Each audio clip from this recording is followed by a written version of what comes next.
Breaking news Paravada ఫార్మాసిటీలో విష వాయువులు leak అయిన అంశంపై సీఎం చంద్రబాబు ఆరా తీశారు. ప్రమాద బాధితుల ఆరోగ్యం గురించి అడిగి తెలుసుకున్నారు. బాధితులకు ప్రభుత్వ పరంగా అండగా ఉండాలని అధికారులకు ఆదేశాలు జారీ చేశారు. వారికి నాణ్యమైన వైద్యం అందేలా చూడాలని చెప్పారు.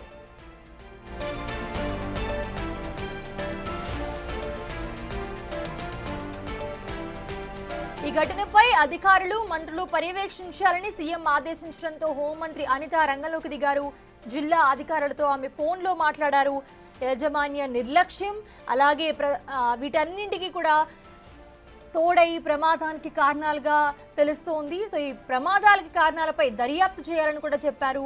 బాధ్యులపై కఠిన చర్యలు తీసుకుంటామని కూడా అన్నారు ఆమె.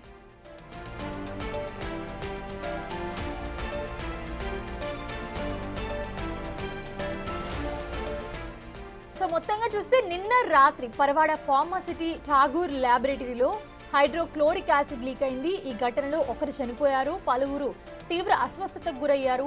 తీవ్ర అస్వస్థతకు గురైన వారిని క్రిటికల్ కేర్ సెంటర్లో ఉంచి ట్రీట్మెంట్ అందిస్తున్నామని అధికారులు సీఎం చంద్రబాబుకి చెప్పారు. 6గురి ఆరోగ్యం నిలకడగా ఉందని చెప్పారు వాళ్ళు.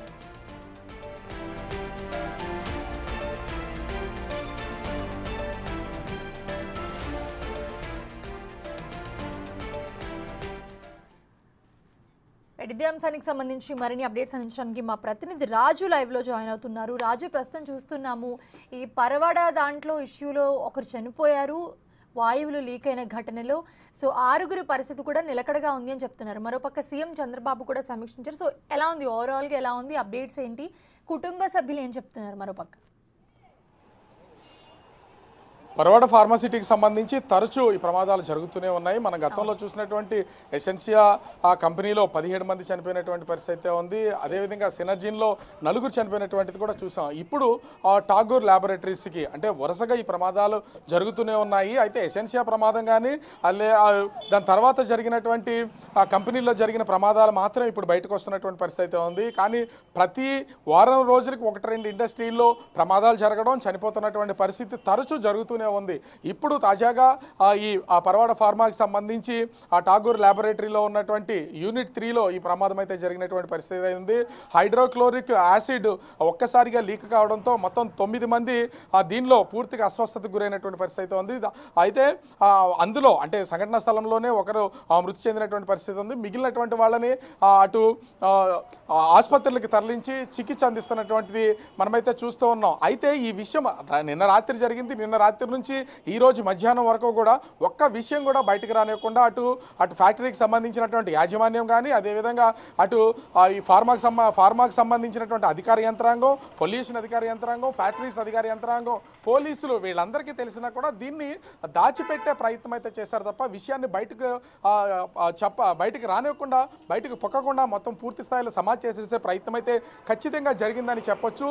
ఎందుకంటే ఇప్పటికే ఈజ్ ఆఫ్ డూయింగ్లో అనేక పరిశ్రమలు తీసుకురావడం కోసం కూటమి ప్రభుత్వంలో ఉన్నటువంటి సీఎం చంద్రబాబు ఎక్కడికక్కడ తనిఖీలు నిర్వహించడంతో పాటుగా ఆ బిజినెస్కి సంబంధించి అంతా క్లియర్ చేస్తున్నటువంటి పరిస్థితి ఉంది. ఇలాంటి టైంలో ఈ ఇండస్ట్రీస్లో ప్రమాదాలు జరగడం, ఆ యాజమాన్యాల మీద చర్యలు తీసుకుంటే కొత్త ఇండస్ట్రీస్ రావనే ఒక భయం కూడా ప్రభుత్వంలో ఉంది. అందు నిమిత్తం అసలు ప్రభుత్వానికి కానీ ఉన్నత స్థాయి అధికారులకు కానీ ఎవరికీ తెలియకుండా యాజమాన్యం అయితే ఈ ప్రమాదాల గురించి పూర్తి స్థాయిలో దాచిపెట్టే ప్రయత్నం అయితే చేసింది. కానీ నిన్న డ్యూటీకి వచ్చినటువంటి వాళ్ళ కుటుంబ సభ్యులు ఎవరో కూడా అటు 9 మంది కూడా ఇళ్ళకి వెళ్ళకపోయేసరికి ఏం జరిగిందో తెలియక కుటుంబ సభ్యులందరూ కూడా ఆరా తీశారు. ఆరా తీసిన తర్వాత మొత్తము వీళ్ళకి సంబంధించి 9 మంది ఈ హైడ్రోక్లోరిక్ యాసిడ్ లీక్ అవడం, దానిలో 9 మందికి అస్వస్థతకు గురవడం, 9 మందిలో ఒకరు చనిపోయినటువంటి పరిస్థితి కనిపిస్తుంది. మిగిలిన 8 మందిలో 2 పరిస్థితి కొంచెం తీవ్రంగా ఉండడంతో వాళ్ళని క్రిటికల్ కేర్లకి తరలించి వైద్యం అందిస్తున్నారు. మరో 6గురి పరిస్థితి అయితే కొంత మెరుగ్గా ఉన్నటువంటి పరిస్థితి ఉంది. అయితే విషయం బయటపడిన తర్వాత సీఎం చంద్రబాబు దీని మీద రియాక్ట్ అయినటువంటి పరిస్థితి ఉంది. అటు మొత్తం ఎవరైతే చనిపోయిన కుటుంబాన్ని ఆదుకుంటాం, అదేవిధంగా అస్వస్థతకు గురైనటువంటి ట్రీట్మెంట్ పొందుతున్నటువంటి వాళ్ళందరికీ కూడా అటు యాజమాన్యం నుంచి ప్రభుత్వం నుంచి కూడా పూర్తి స్థాయి వైద్యం అందించండి, వాళ్ళకి నష్టపరిహారం విషయంలో కూడా ఆలోచించకుండా చేయాలని ఆదేశాలు ఇచ్చినటువంటి పరిస్థితి ఉంది. సీఎంఏ స్వయంగా దీన్ని పర్యవేక్షణ చేసినటువంటి పరిస్థితి కనిపిస్తుంది. ఎందుకంటే అటు ఇండస్ట్రీస్కి సంబంధించి ఎట్లాంటి నిర్ణయాలు తీసుకున్నా అది ప్రమాదాలు పెద్దగా జరిగినా కూడా ఖచ్చితంగా అది ప్రభుత్వానికి చెడ్డ పేరు వస్తుంది. అదేవిధంగా కొత్త ఇండస్ట్రీస్ వచ్చే అవకాశం లేదు. ఇప్పుడు అనేక దేశాల నుంచి కొత్త ఇండస్ట్రీస్ అధిపతులందరినీ పిలిచి ఇప్పుడు ఇండస్ట్రీస్ పెట్టడానికి అటు అచ్యుతాపురం ఫార్మాలోను అదేవిధంగా అటు పరవాడ ఫార్మాలోను ప్లాన్ చేస్తున్నటువంటి పరిస్థితి అయితే ఉంది. కానీ ఇప్పుడు చూస్తే ఈ ప్రమాదాలని బయటకు రానికున్నటువంటి నేపథ్యంలో ప్రభుత్వానికి చెడ్డ పేరు వస్తుందని సీఎంఏ స్వయంగా రంగంలో దిగినటువంటి పరిస్థితి అయితే కనిపిస్తుంది. హోంమంత్రి వంగల్పూడి అనితకు దీనికి సంబంధించి మొత్తం బాధ్యతలు అప్పగించారు. గతంలో కూడా ఎసెన్షియాలో ప్రమాదం జరిగినటువంటి సమయంలో కూడా హోంమంత్రి స్వయంగా దీన్ని పర్యవేక్షించినటువంటి పరిస్థితి అయితే ఉంది. ఇప్పుడు కూడా హోంమంత్రిని అటు ప్రమాదం జరిగినటువంటి ఫ్యాక్టరీకి సంబంధించి బాధ్యులు ఎవరైనా సరే వాళ్ళ మీద కఠినమైనటువంటి చర్యలు తీసుకోవాలి. అదేవిధంగా శతగాత్రులు ఉన్నటువంటి వాళ్ళందరికీ కూడా మెరుగైన వైద్యం అందించాలి. ప్రాణాలు కోల్పోయినటువంటి కుటుంబాన్ని ప్రభుత్వ పరంగా యాజమాన్య పరంగా ఆదుకునేలాగా చర్యలు తీసుకోవాలని హోంమంత్రికి ఆదేశాలు జారీ చేసినటువంటి పరిస్థితి కనిపిస్తుంది. ఓవరాల్గా చూస్తే ఇక్కడ గడిచినటువంటి 2 నెలల కాలం నుంచి అటు అచ్యుతాపురం SEZలోను అదేవిధంగా పరవాడ SEZ ఈ 2 ఫార్మా SEZలకు సంబంధించి ముఖ్యంగా సేఫ్టీ కమిటీ తనిఖీలు అయితే చేస్తున్నటువంటి పరిస్థితి ఉంది. ఇన్ని తనిఖీలు చేసినా కూడా ప్రమాదాలు జరుగుతున్నాయంటే అధికార యంత్రాంగం తూతూ మంత్రంగా తనిఖీలు చేసి చేతులు దులుపుకుంటున్నారని తెలుస్తుంది. ఇప్పటికే మొత్తము అంటే అఫీషియల్గా ఒక హై పవర్ కమిటీని వేశారు.